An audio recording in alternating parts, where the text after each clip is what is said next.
Le grand enjeu actuel, c'est vraiment, du point de vue climatique, naturellement le réchauffement, qui se vérifie, qui s'intensifie d'année en année. Et il y a des alarmes très claires qui sont même perçues par la végétation naturelle. Même les forêts ressentent ça. Et il y a une nécessité d'agir. D'un autre côté, il y a une urgence presque encore plus définitive et plus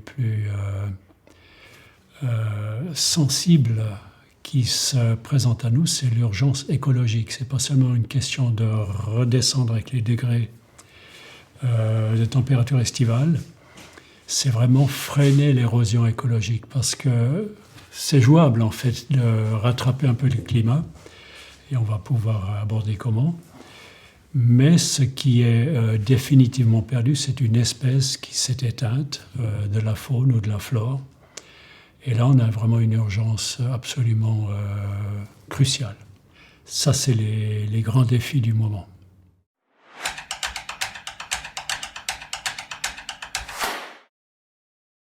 Le plus gros frein au changement, à la transition, c'est l'habitude.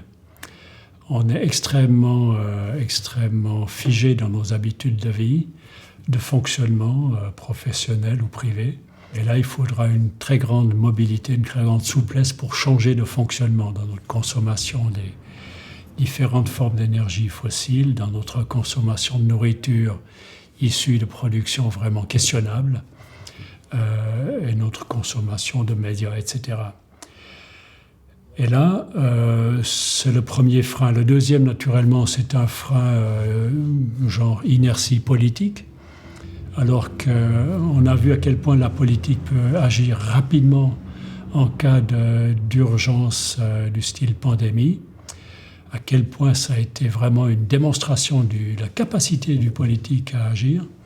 On attendrait vraiment une même mise en œuvre avec la même radicalité au niveau de ces urgences climatiques et liées à la biodiversité. Ça, c'est un deuxième frein. Le troisième, c'est en fait le manque de connexion des uns avec les autres, faire revivre en fait les fonctionnements démocratiques. C'est déjà une forme de descendre dans la rue, de dire ceci ne va plus à notre avis. Ce que les jeunes démontrent aussi, on ressent vraiment une attente. Et là, c'est pas un frein, c'est une incitation à agir. Donc il y a différents freins, il y a différentes attentes. Je pense vraiment que ces deux domaines, c'est d'être conscient de notre inertie personnelle, notre inertie sociale, et là, faire appel aux enfants pour leur permettre de se reconnecter, leur prendre conscience des enjeux et qu'eux deviennent des acteurs de transition dans la famille. Parce qu'on ne peut pas y aller frontalement au niveau des parents souvent. Voilà, c'est complexe, mais on a beaucoup de choses très concrètes qui sont déjà en œuvre, beaucoup de projets qui sont déjà efficaces, qui méritent d'être mis en lumière. Et un de nos projets, c'est de faire un réseau de ces réseaux de transition.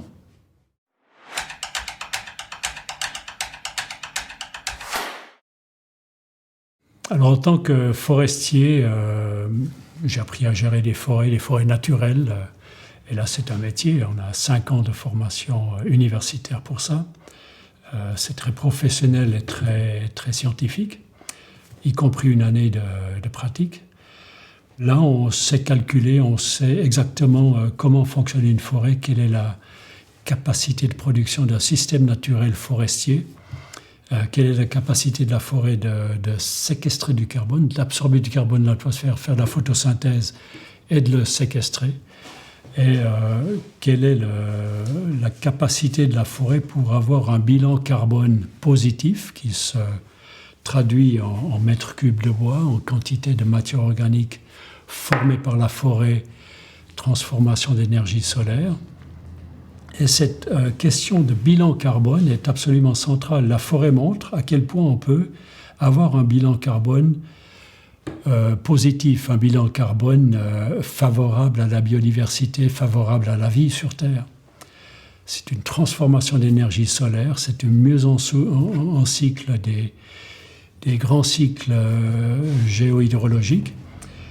Et en même temps, ça séquestre du carbone, ça fait de la vie, ça fait des sols fertiles.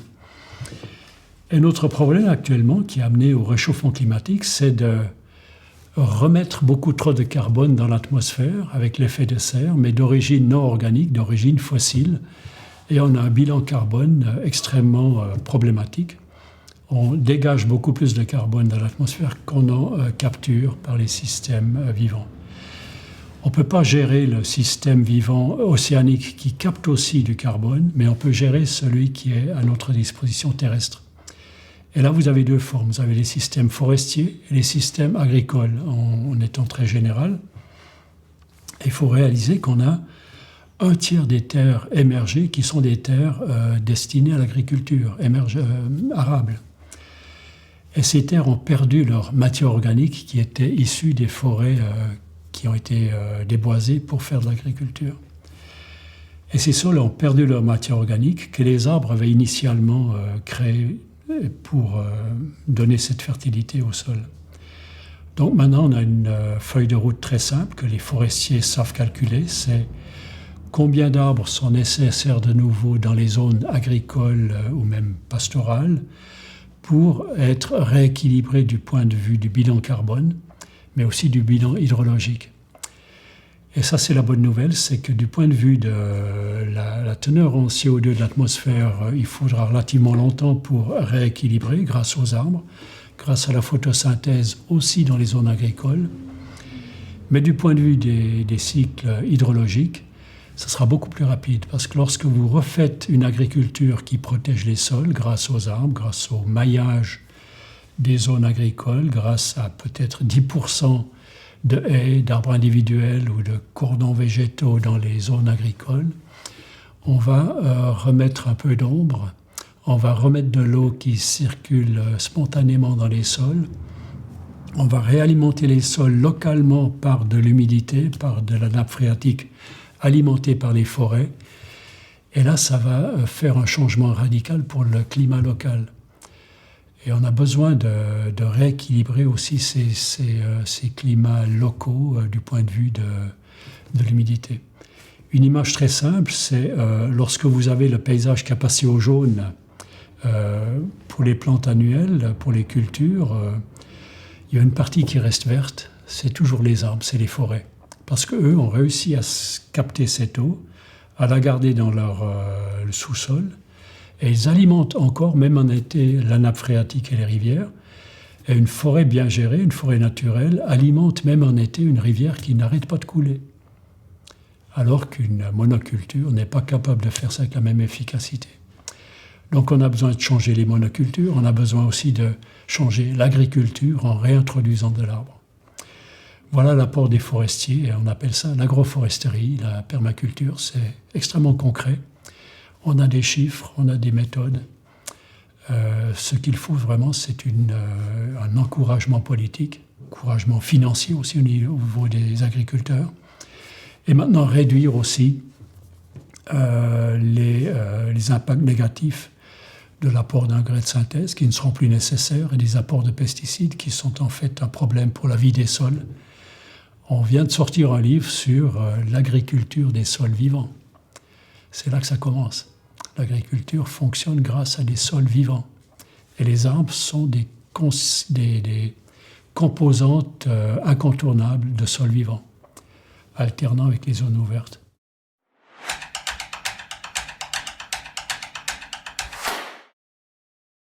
Alors ça, c'est une question vraiment très intéressante, très enrichissante, qui va vraiment au cœur du sujet.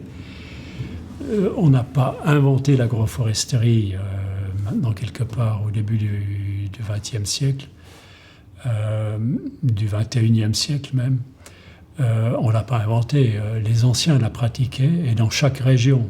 Tant que c'était des systèmes qui étaient en fait pas alimentés par des intrants externes, ils étaient beaucoup plus autarques du point de vue des intrants et c'était productif, et maintenant ça l'est devenu encore beaucoup plus avec les nouvelles sélections, etc.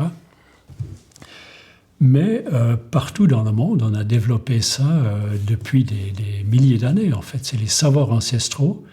Et par exemple, l'élevage en Afrique, on a des études, j'ai vécu 4 ans en Afrique, on recherche sur les systèmes agroforestiers africains. La première chose, c'est pas aller dans la littérature, c'est étudier comment, ou bien aller rechercher sur le terrain comment pratiquaient les anciens dans ce sens-là. Les arbres fourragers, les systèmes bocagers, etc. Les arbres pour les fruits, pour certaines médecines, etc. Tout ça était décliné dans toutes les formes, sur tous les continents. Et en Afrique, on est allé voir ce que faisaient les Kikuyu, par exemple, au Kenya, etc. Et donc, il y a à la fois du savoir ancestral à prendre en compte, à réinitialiser, à faire interagir avec ce qu'on sait scientifiquement, et souvent il y a des techniques absolument fabuleuses, des phytopratiques, comme le désigne Francis Allais, qui a étudié ça en Indonésie, et on est étonné par la productivité des arbres dans les systèmes agricoles.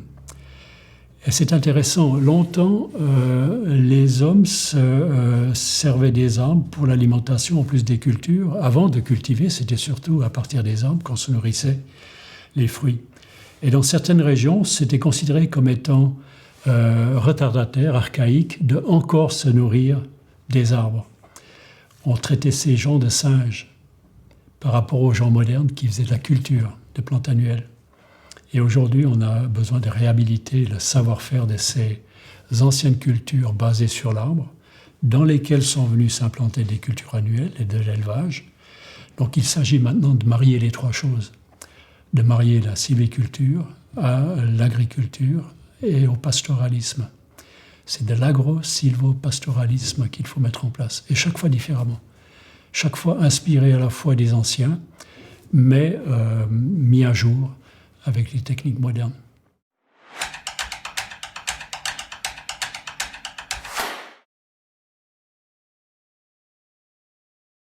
La question de la pression démographique sur les systèmes naturels, c'est une pression qu'on analyse toujours en 2 dimensions. C'est des surfaces occupées par l'homme et des surfaces occupées par les systèmes naturels.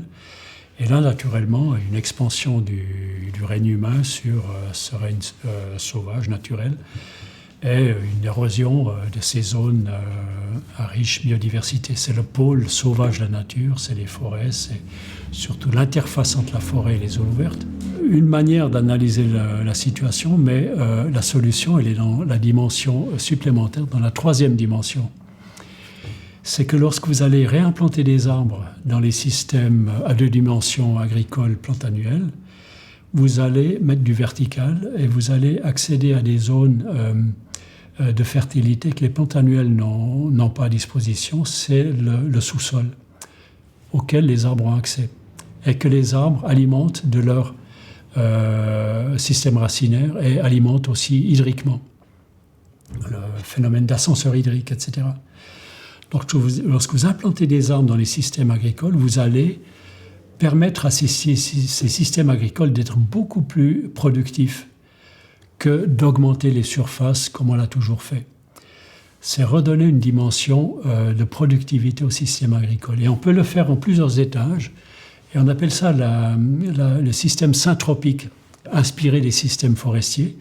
C'est que vous pouvez produire avec des plantes qui supportent un peu d'ombre au premier étage, ensuite des plantes intermédiaires du point de vue de la lumière dans l'étage intermédiaire, ensuite avoir 1 ou 2 étages d'arbres, chacun ayant l'apport de lumière nécessaire. Le tout est alimenté par le système forestier qui s'occupe de l'eau, l'eau étant toujours le facteur limitant. Et ces systèmes syntropiques sont extrêmement puissants. Et j'aime bien rappeler toujours cette évocation de Francis Allais qui, la première fois où il survolait l'Indonésie, se disait « mais il n'y a personne ici, il n'y a que de la forêt ». Et s'est rendu compte que sous ces forêts, il y avait une population extrêmement dense, d'une densité étonnante, comme périphérie urbaine carrément, qui vivait là-dessous grâce aux arbres. Ils n'avaient pas rasé la forêt, là il n'y aurait pas eu cette densité de population. Et là, c'est une preuve que d'ajouter l'arbre, c'est la solution à cette question de pression démographique.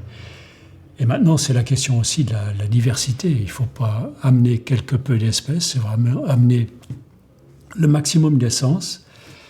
Et une composante essentielle dont on parle trop peu, c'est de réinstaurer les zones humides, par exemple. Partout, on a besoin de remettre des zones humides. Ça fait partie du système. Et c'est là qu'il y a une forme de biodiversité, c'est une forme d'équilibre sanitaire du paysage agricole. Et en biodynamie, on recommande de créer des zones humides pour décharger, c'est des auxiliaires de culture qui vont pouvoir s'établir là-bas pour l'ensemble des cultures. En biodynamie, par exemple, on dit aussi la forêt fait partie du système et on va doser la quantité de forêt selon si ça mûrit bien ou si ça pousse bien ou si ça pousse trop vite et ne mûrit pas assez. Et on va doser la quantité d'arbres. Ça devient extrêmement précis, extrêmement professionnel, ce qu'on est en train de mettre en place.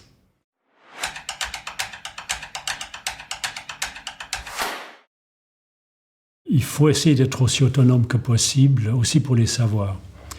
Mais il y a certains savoirs de base. Autrefois, il y avait la transmission des savoirs concernant la flore et la faune et l'utilisation de la flore. Pas seulement identifier, mais à quoi telle plante sert-elle, quelle plante a quelle propriété thérapeutique, etc. Se nourrir de plantes sauvages, autrefois, c'était naturel. On savait le faire de manière extrêmement précise. Aujourd'hui, on a perdu un peu cette transmission des savoirs sur les plantes sauvages. Donc, on doit reconstruire là-dessus. Là, c'est comme apprendre une langue.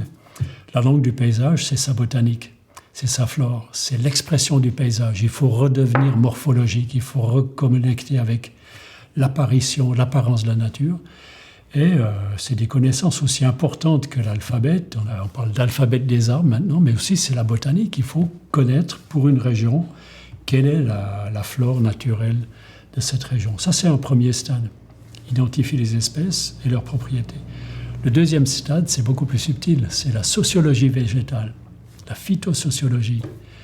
Quelles sont les combinaisons de plantes dans telle ou telle région? C'est les plantes indicatrices. Et ça devient très très fin.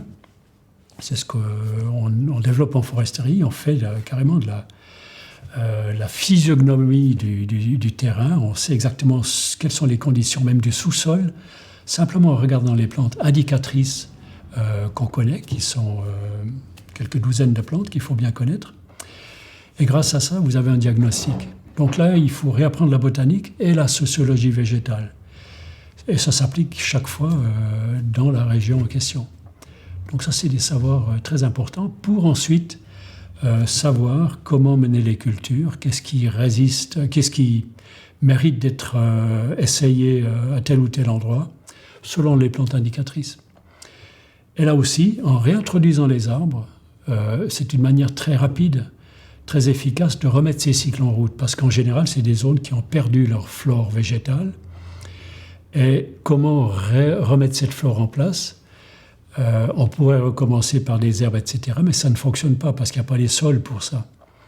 Ce qui est efficace, c'est de remettre des arbres, parce que, d'une certaine dimension, ont tout de suite la possibilité de se connecter. Et eux vont créer les conditions cadres pour que la flore sauvage se remette en place. Et les arbres à fruits et à graines vont appeler les oiseaux. Et eux vont venir avec de la flore sauvage dans leur déjection. Et là, avec faune intermédiaire, ou bien faune interconnectée, ou comme entremetteuse, vous avez très rapidement une remise en route de toute la phytosociologie et toute la faunistique locale qui est destinée à pousser ici, pour donner ensuite un cadre naturel, efficace, équilibré à l'agriculture qu'on va pratiquer ici. Je ne dis pas qu'il faut réensauvager les 100% de chaque région, mais en tout cas réensauvager, j'aime bien ce terme qui est très nouveau et qui est très parlant, peut-être 10% en plus des forêts qui existent encore, et redonner à ces forêts leur structure naturelle, leur lisière forestière qui héberge la faune, et permettre à tout ça de diffuser dans les zones agricoles. C'est extrêmement simple, mais nécessite quand même 2 ou 3 savoir-faire professionnels. Et là, les botanistes sont ici, les permaculteurs font appel à ça. Et c'est vraiment jouable.